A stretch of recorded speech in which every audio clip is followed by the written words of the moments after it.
The D7 alert said, "Don't hit the black dog." I haul overnight freight, and at 2:41 a.m., the steering wheel started buzzing under my palms like a trapped phone.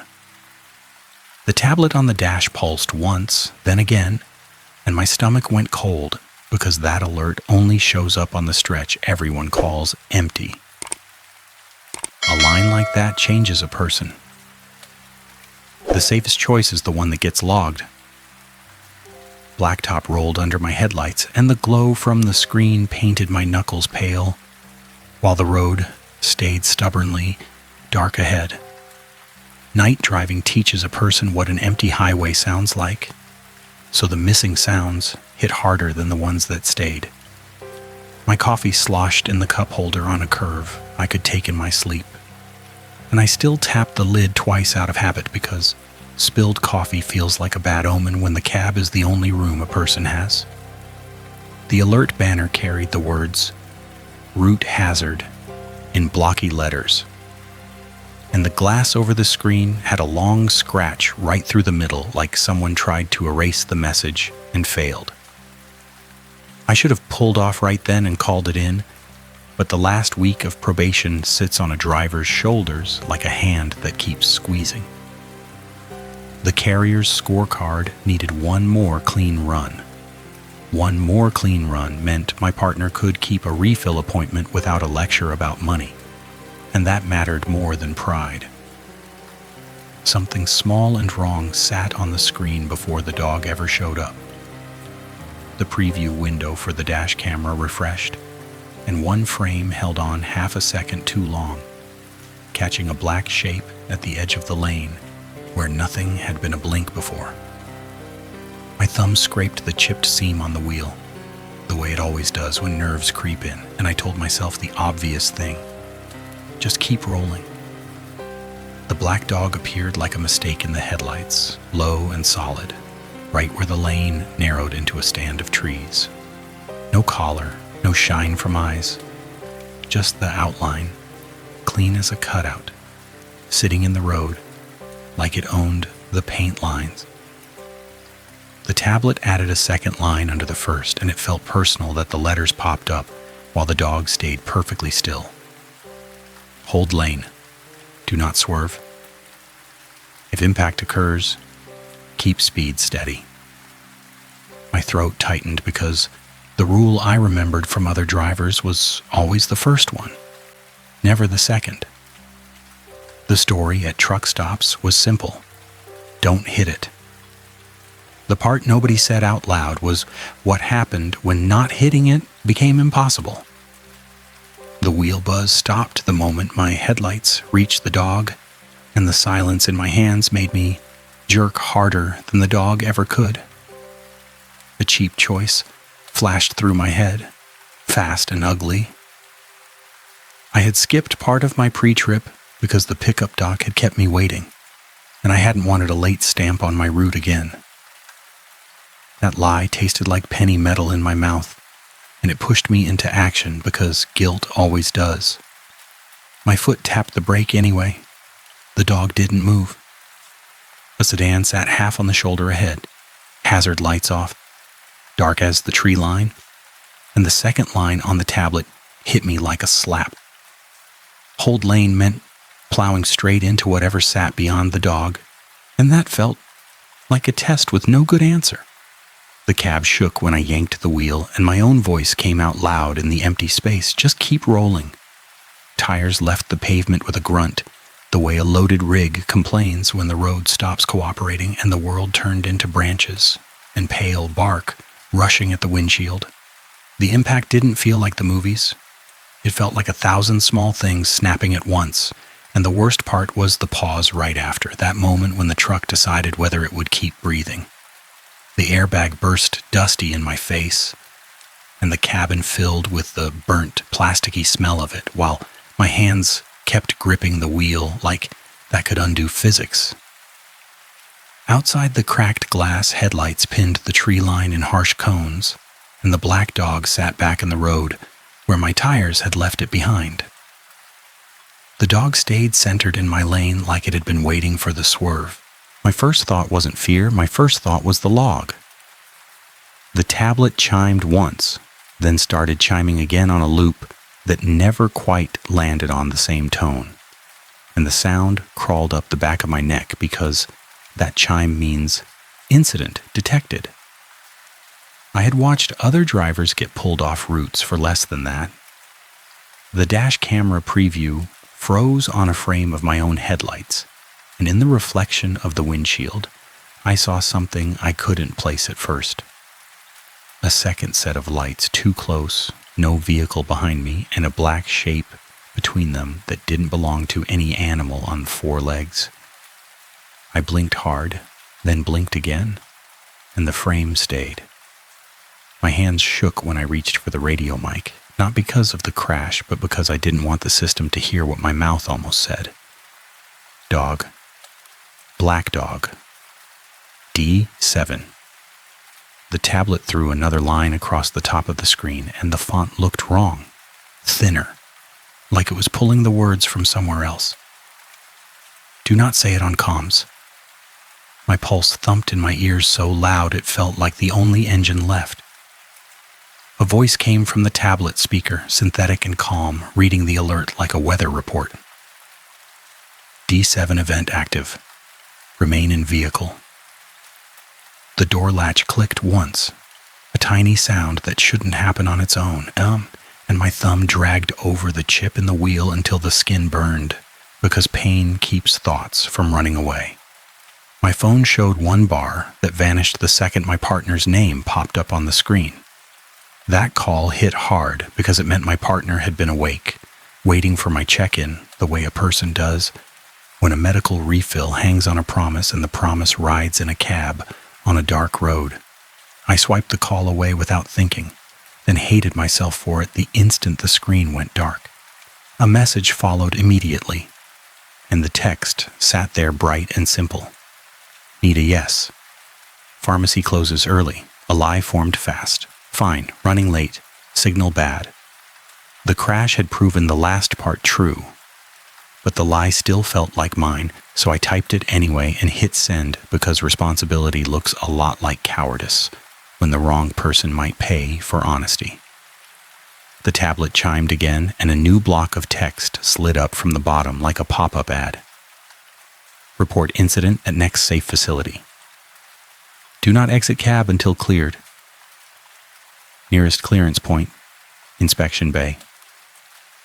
A square icon sat in the corner of the alert, a little black dog silhouette like a logo, and beneath it the tiny letters D7 sat so neat they almost looked smug. My eyes kept drifting to the tree trunk that had stopped me, to the scrape in the bark at bumper height, to the fact that the dog hadn't even flinched when I left the road. A real animal runs from noise. A real animal doesn't sit in the same spot after a loaded rig plows off into the trees. The cab smelled like burnt plastic and old coffee, and underneath that a new odor crept in, sharp like hot wiring coming from the tablet vent. The screen brightness pulsed once, then leveled out, and that smell made my stomach flip because it reminded me of scorched circuit boards. The hazard lights on my dash clicked but didn't flash outside. The sound filled the cab anyway, steady and patient, as if the truck was trying to tell the world the truth and failing. A person can sit in a crashed cab and wait for help, but waiting costs time, and time costs money, and money costs medication. So I did what I always do under pressure. I made the problem smaller in my head until it fit inside a checklist. Hands first. Legs. Breath. No blood. No broken glass in my eyes. Outside, the dog was gone. The road beyond my headlights lay empty again, which would have been comforting if the dash camera preview hadn't chosen that moment to start over from the same frame. My rig leaving the lane, the dog not moving, the same chime. Then the clip restarted without the timestamp advancing. The loop lasted long enough for my brain to notice it. The screen didn't show a number that jumped backward or forward. The screen showed nothing at all where the time should be. A blank spot like the system had decided the moment didn't count. My fingers hovered over the camera toggle, then stopped, because the pop-up had been clear about something else too. Remain in vehicle. A thud came from the trailer, dull and heavy, like cargo shifting. But the load had been strapped tight. My breath caught because it sounded too close to a knock, and every story about D7 begins with a knock that a person shouldn't answer. The tablet speaker clicked, then spoke again, the same calm voice. Inspection bay required. Proceed when able. A rational explanation offered itself, sharp and comforting. Prank, training drill, bad data in the route app, a safety department experiment to see who follows alerts. A second explanation sat underneath that one like a shadow. Something on that road had learned the shape of rules. The shoulder of the road sloped into the trees, and the cab tilted slightly, enough to make every object feel crooked. I reached for the glove box and pulled out the paper packet for the route. And that tiny act felt ridiculous. Like paperwork could stop what the headlights couldn't. The packet contained the bill of lading, the one page the carrier cared about, and tucked behind it was the receipt from my last stop. Grease stain on one corner, coffee ring on the other. The kind of paper a person crumples and forgets. Someone had written on the back in shaky pen, "Don't hit it, don't swear." Eyes on the lane. The second line trailed off into a smear where the ink had dragged, and the smear mattered more than any clean printed rule because it meant someone had tried to warn the next driver and failed halfway through. I didn't notice it then, not really, but my hand held that receipt tighter than it needed to. A low scrape sounded along the passenger door, slow, like a heavy brush dragging bristles against metal, and my skin went prickly because nothing in the woods moves that close without a reason. The urge to look out the window hit hard, and I fought it because the rule on the tablet hadn't said "don't look," but the written note had given me a clue. Eyes on the lane. My eyes stayed on the windshield instead, and I forced my shaking hand to turn the key just enough to restart the engine if it had stalled. The truck answered with a rough cough and a steady rumble, and that normal sound felt like a lifeline. The scrape stopped. My partner's message sat unanswered in the corner of my phone screen, and shame pushed me forward harder than fear. Just keep rolling. The rig lurched when I eased it back toward the pavement, and a pain shot through my shoulder like a warning I didn't have time to listen to. Tires found asphalt again, and the cab steadied enough for me to breathe, but the tablet stayed lit, pulsing D7 like a brand. The highway stretched ahead empty, and every mile marker looked the same in the dark, which meant any stretch could be the stretch. The tablet speaker clicked and spoke, and the voice sounded slightly off now, one syllable clipped at the end of words like the audio had been trimmed. Proceed, proceed, proceed. That repetition should have made me laugh. But the laughter didn't come. A person hears repetition on the road all the time, in tires, in wipers, in engine note, and repetition turns into hypnosis fast if the wrong thing repeats. A reflective sign rose out of the darkness ahead, the kind that warns about wildlife, and the paint on it caught my headlights in a way that made the shape on the sign look like a dog for half a second. The shape didn't match deer or elk, it matched the icon on my screen. That sign didn't belong there. I had run this route before. The shoulders had always been bare. My tongue pressed against the roof of my mouth, and my brain reached for the human explanation again. New sign. Temporary warning. County project. The dash camera preview refreshed, and for a blink, the road ahead showed my headlights from above, like the camera angle had shifted to a place no camera sat. The view snapped back to normal, leaving my stomach floating. The first exit came up, a lonely off-ramp toward a service road, and the temptation to run for it hit hard, because off-ramps feel like safety, even when they aren't. The tablet's pop-up had called the inspection bay the nearest clearance point, and my mind grabbed onto the word clearance, the way a drowning person grabs a rope. A gas station sign glowed ahead on the service road, and the sight of human light made relief flare sharp enough to hurt. The station sat open, empty lot, one car at the far pump, and the smell of spilled diesel hung heavy as soon as I cracked the window. The scent clung to everything in places like that, and it felt normal enough to calm my shaking hands. The receipt in my pocket warmed from my body heat, and I pulled it out again under the dome light, reading the smear line like it might fix itself. Don't swear. The missing letters turned my stomach. A figure stood by the far pump, adult, shoulders hunched, hands moving fast around the hood of the car. The person looked up when my headlights swept the lot, and the face caught the light in a way that made me think of someone fighting panic. The tablet chimed the second my tires rolled onto the lot, and a new message slid up. Do not stop for other motorists during D7. That rule landed like a punch because it came too late after I'd already committed. The person by the pump raised an arm, a short wave that didn't ask for much, just acknowledgement, and my mind filled in a simple story. Dead battery, out of gas, bad luck. The kind of problem that turns dangerous at night because the world empties out. The rule on the screen wanted me to roll past and leave the person there in the dark. My partner needed a yes. My route needed clearance. My conscience needed a mirror. A choice like that isn't moral in a clean way. A choice like that is two obligations colliding, both sharp, both real. I rolled to a stop anyway, and the truck settled with a hiss of air brakes that sounded like a sigh. The tablet speaker clicked, and the voice sounded tighter now, almost impatient. Continue movement. The person by the pump walked closer, and the dome light caught the strained lines around the eyes. Adult, tired, fear held in by stubbornness.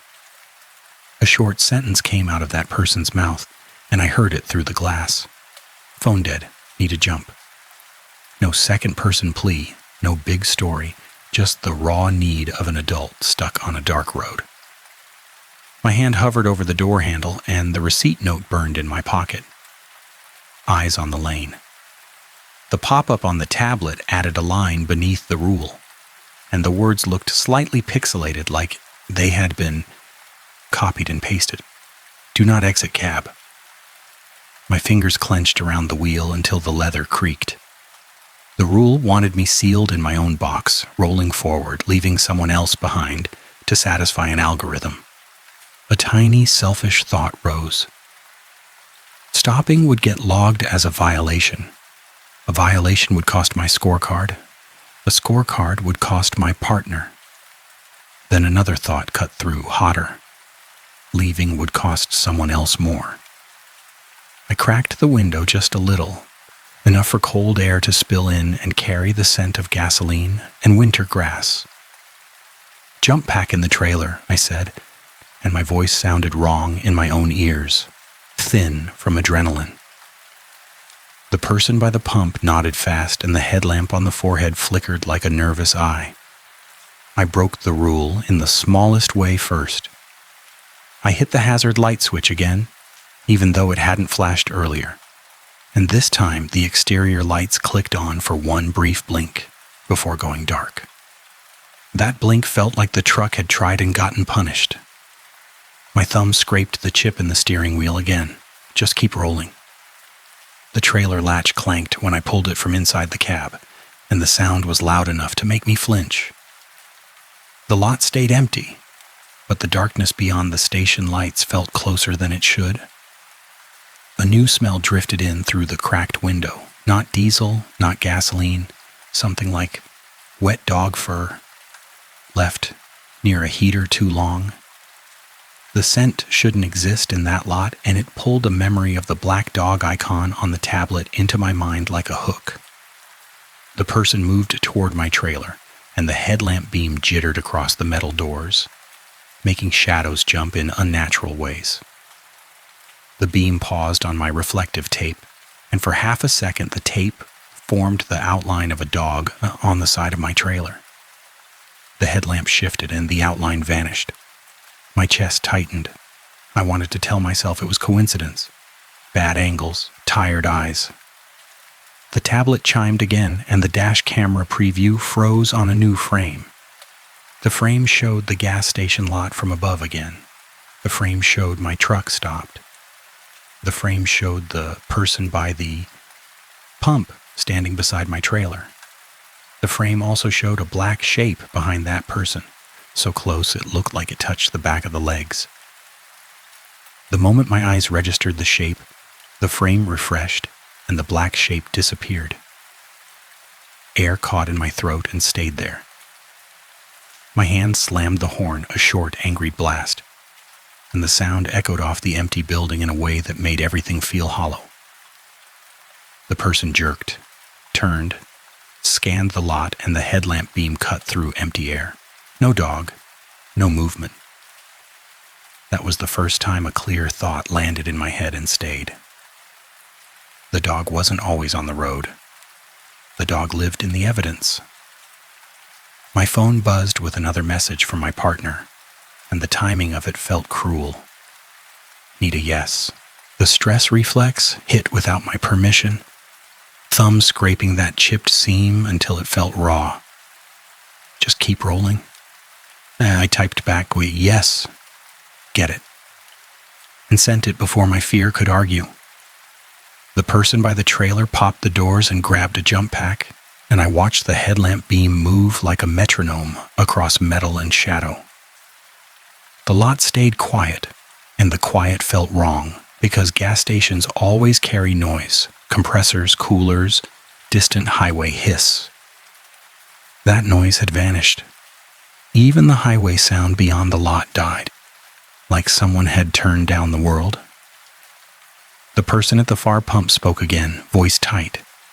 Truck stop closed behind, gate locked. Gate locked meant no easy exit, and the words hit like a countdown. The tablet speaker clicked and spoke in that calm tone again, but something underneath it sounded like distortion. Clearance required. Inspection bay required. My mind snapped back to the receipt in my pocket, to the smeared line, to the fact that a person had written "Don't swear" on a piece of trash paper like it was life-saving information. The missing letters weren't random. The missing letters were a choice. A distant sound came from the station building, faint, specific, and completely wrong for the moment. Paper turning, not a fan, not a vent. The dry whisper of a page being flipped in an empty room. That sound happened once, then again, and the second time it carried a tiny wet click like someone licked a finger before touching paper. My skin crawled. The station office was dark, the clerk window was empty, no one stood inside. The paper sound stopped, and the world stayed too quiet. The person with the headlamp moved faster, hands shaking as the jump pack clipped onto the battery terminals, and that trembling looked like my own fear mirrored in someone else.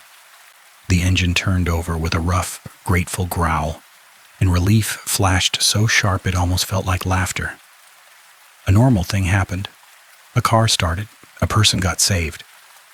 Then the dash camera preview refreshed again, and the car's headlights in the frame were off, even though the real headlights burned bright in front of me. The evidence disagreed with reality, and the disagreement made my stomach drop. The tablet chimed, and a new pop-up pushed everything else aside.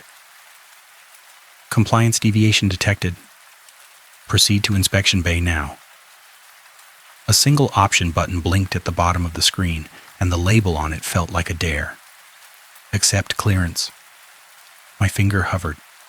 A human explanation still lived in my mind, trembling but alive. Maybe the carrier's safety department had built a drill to catch unsafe drivers.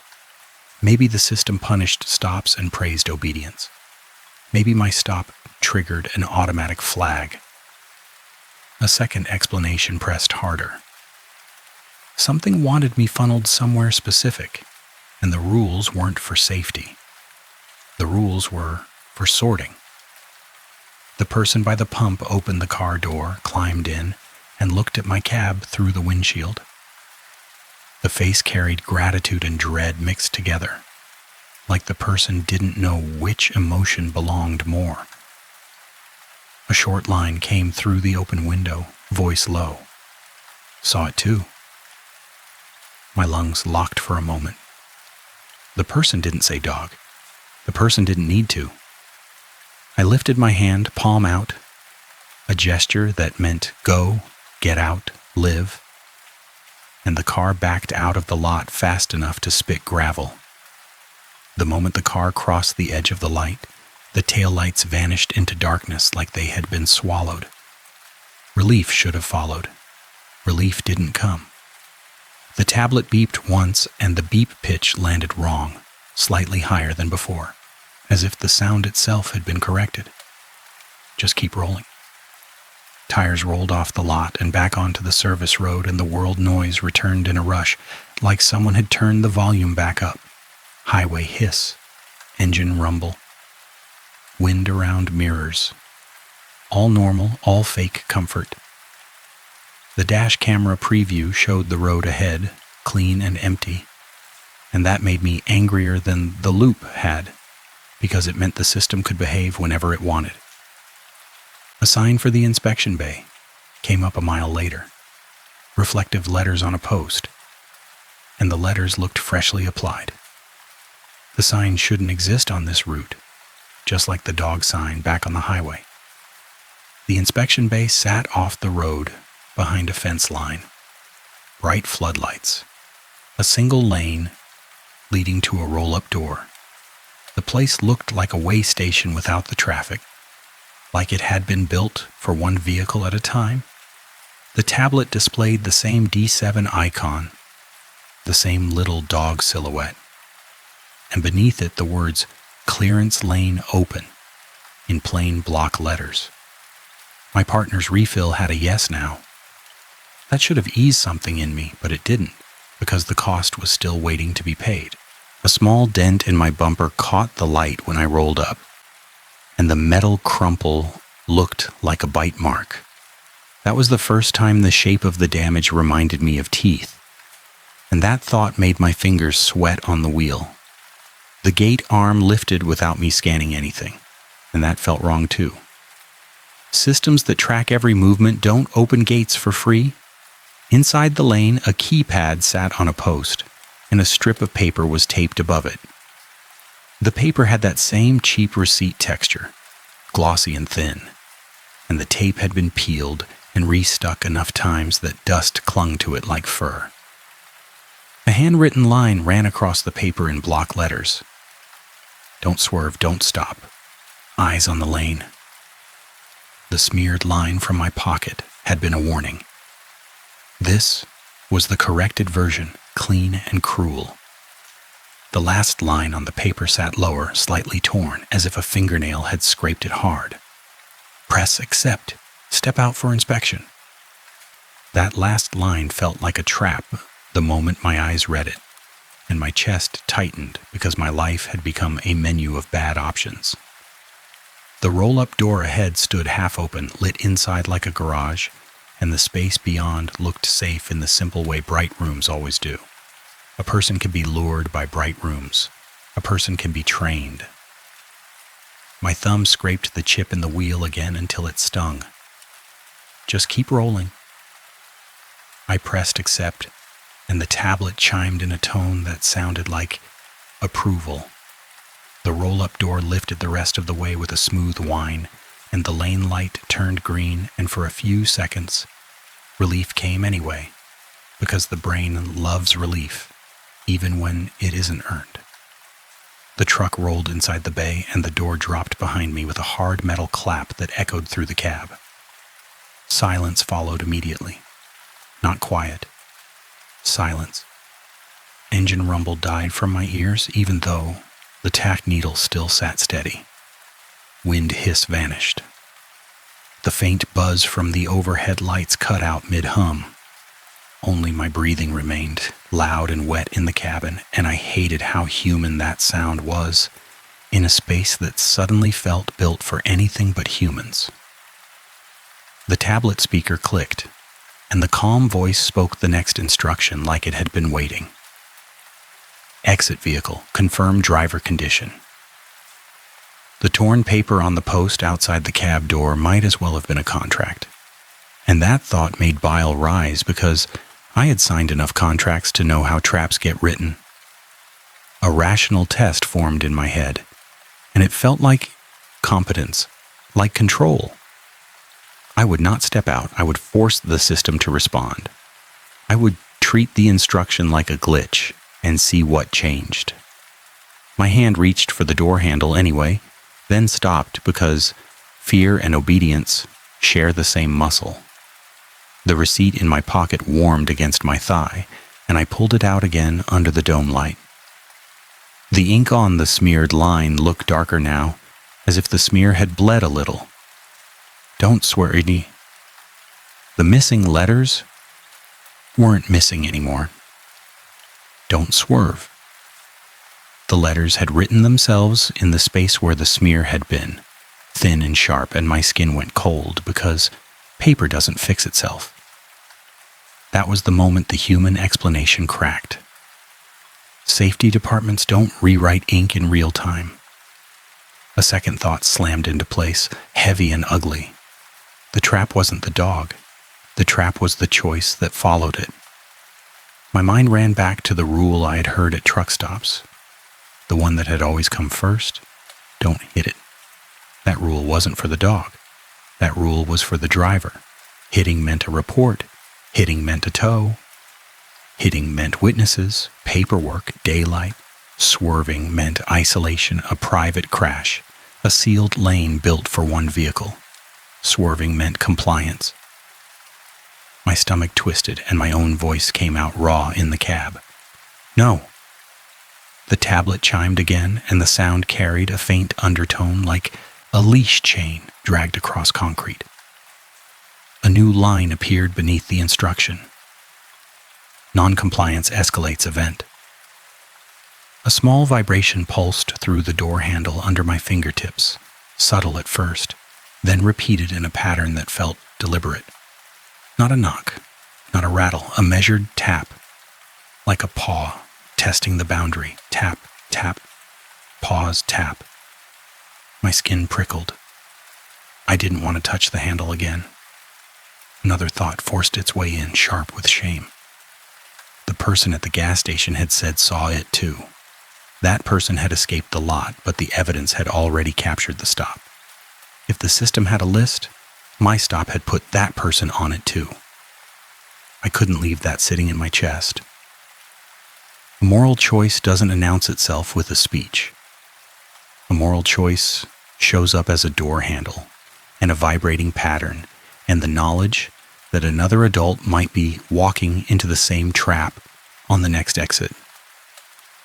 I grabbed my phone, opened the dash camera app, and recorded the tablet screen with my own shaky hands, because evidence matters more than comfort.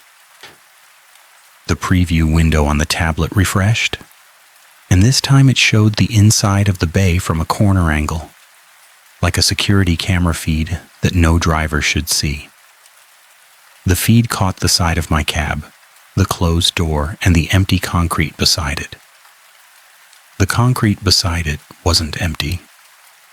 A black shape sat there, pressed close to the cab door, and the overhead camera struggled to focus around it. The shape had the outline of a dog until it moved, and then the outline broke into angles that didn't match any spine or leg. The camera auto exposure flared, washing the shape into a smear of black, and in that flare, I saw a muzzle lift toward the door seam. My hand jerked back from the door handle like it had burned. The tapping stopped. The tablet speaker clicked again, and the calm voice lowered in pitch by a fraction, enough for my skin to notice. Exit vehicle. A new sound came from outside, faint at first, then clearer. and it made my blood run cold because I recognized it. A seatbelt retractor clicking. Not my belt. Not inside my cab. Outside, right beside the door, clicking as if someone was buckling and unbuckling a belt over and over. Click, click, click. No human stood out there. The sound ended on a final click that felt like a lock closing. My thumb scraped the chip in the steering wheel again, hard enough to split skin, and pain flared bright, grounding me. Just keep rolling had gotten me into the bay. Just keep rolling wouldn't get me out. A plan formed fast, built from the only things a driver controls: engine, gear, weight. I shifted into reverse slowly, testing the truck's response. The rig moved, a foot before the bay door behind me rattled, then held firm. The door wasn't a barrier for safety. The door was a lid. The tablet chimed and the dash camera preview went blank, replaced by a single line of text. Clearance revoked. Then the tablet showed something that shouldn't exist. A clip. My swerve off the road, the crash into the tree, the airbag burst. Only in this clip the black dog wasn't in the road. The clip showed my headlights sweeping a clear lane, no animal, no obstacle, and it showed me yanking the wheel anyway, swerving into the trees for nothing. That single change rewrote my entire reality, and it hit me like nausea because it meant the system could erase the dog from the evidence and leave the driver looking insane. A person can be fired for insanity. A person can be made unhireable. The calm voice spoke again. Driver error confirmed. I swallowed hard. This was the part of the trap that used obedience, then punished the person for trusting senses.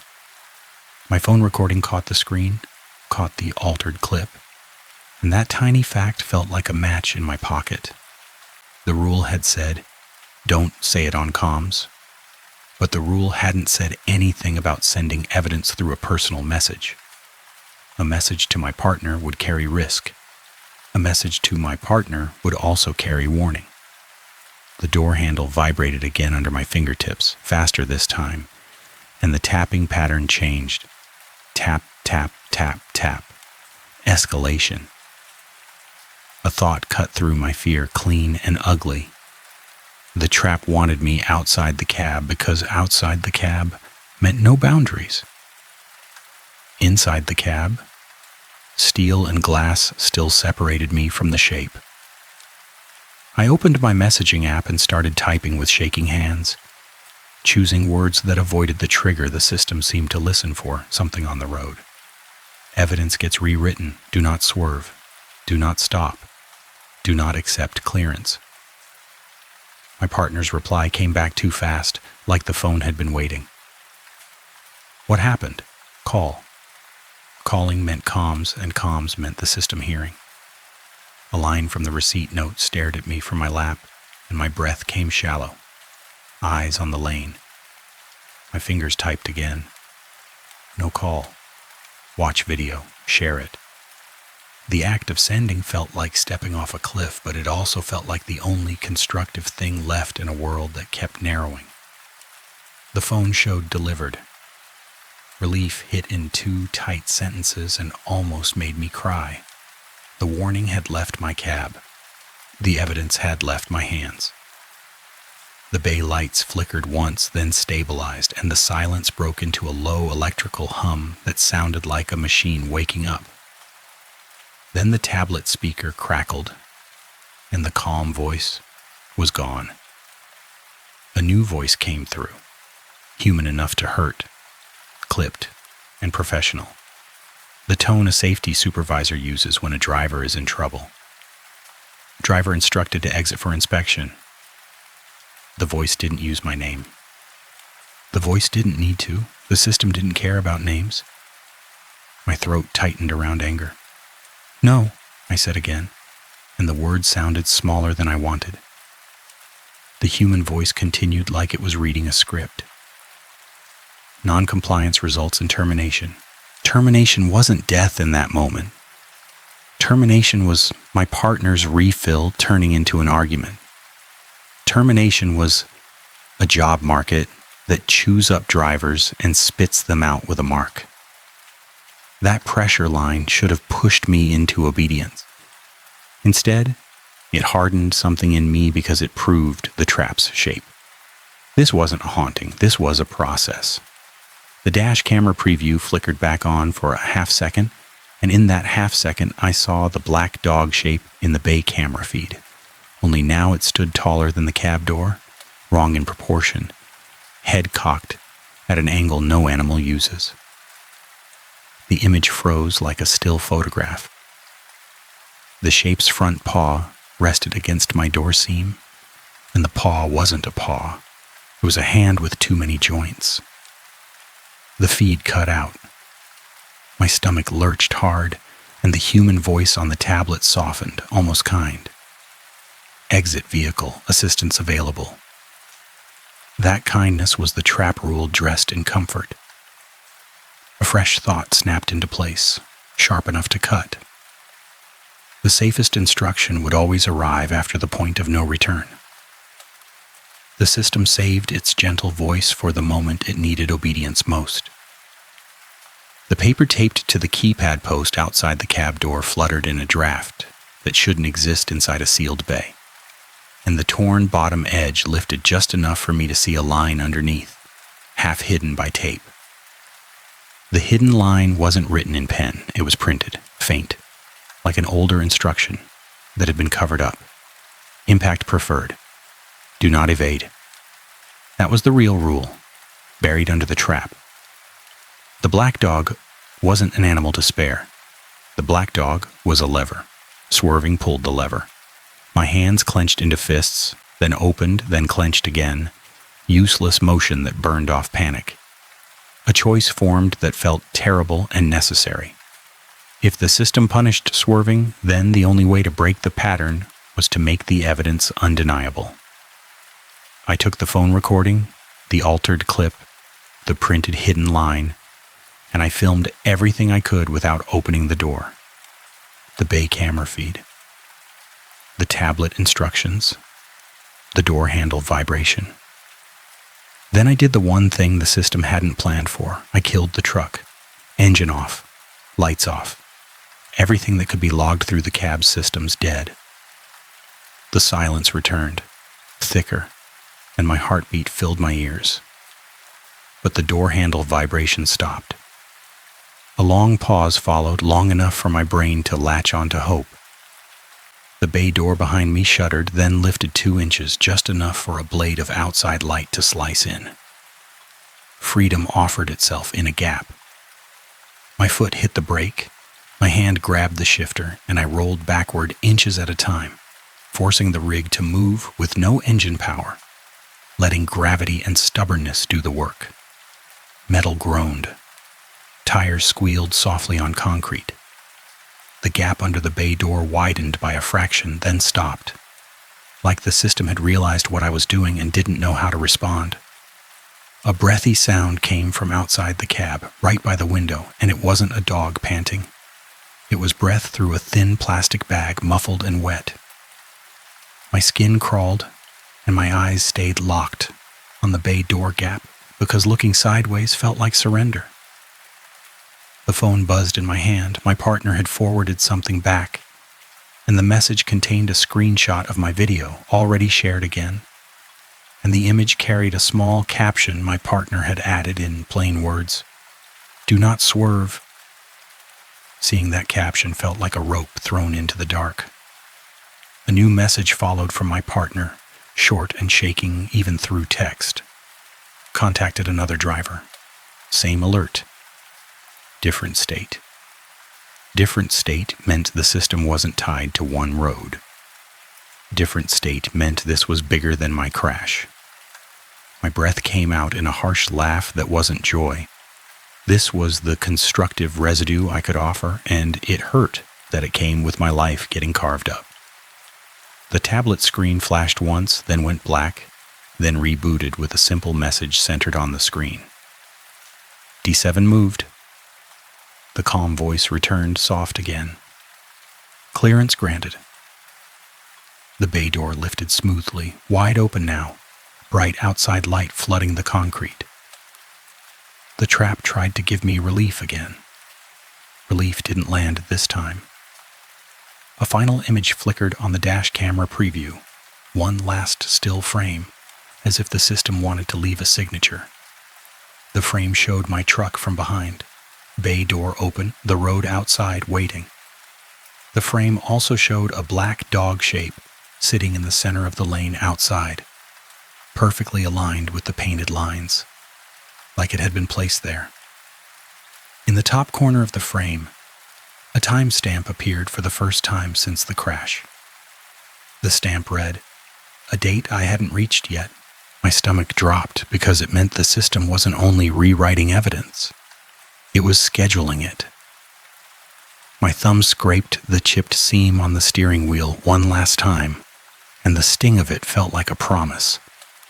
Just keep rolling had been my excuse for too long.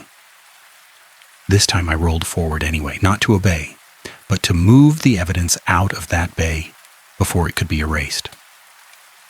The highway swallowed my headlights again, and the world noise returned in a rush. But something stayed different. The steering wheel didn't buzz this time. The dog icon remained on my screen. A person might expect the black dog to appear in the road again after that, but the road stayed clear for miles. And that was worse because it meant the system didn't need theatrics anymore. It had my Swerve on record, it had my compliance tag. It also had my refusal captured in my phone, already in my partner's hands, already spreading driver to driver through quiet messages and screenshots and whispered warnings at pumps. My partner's refill would get picked up because the warning had moved faster than the punishment. My scorecard would get torched. That loss sat in my chest like a stone, but it also felt clean. A small line of text appeared on the tablet as I passed the next exit, and the words looked like they had been lifted from a different alert, a different department, a different case. If you've seen that symbol before, don't ignore it. Second-person words, cold and official, printed on my screen like the system couldn't help itself. The road ahead stayed empty, but my mirrors showed a dark shape sitting in the center of the lane behind me. Not getting closer, not falling back, just staying exactly the same distance, as if space itself had been measured and locked. My hands kept the wheel steady because shaking wouldn't change the lane. A question lodged in my mind and wouldn't leave. I keep asking myself, what would have happened if I had hit it? One last detail arrived later, after daylight, after the first wave of messages, after my carrier deactivated my access without a phone call. My partner sent a photo of a different receipt note from a different travel plaza, another state, another driver, and the back of it carried the same 3 words in the same block handwriting. Eyes on the lane.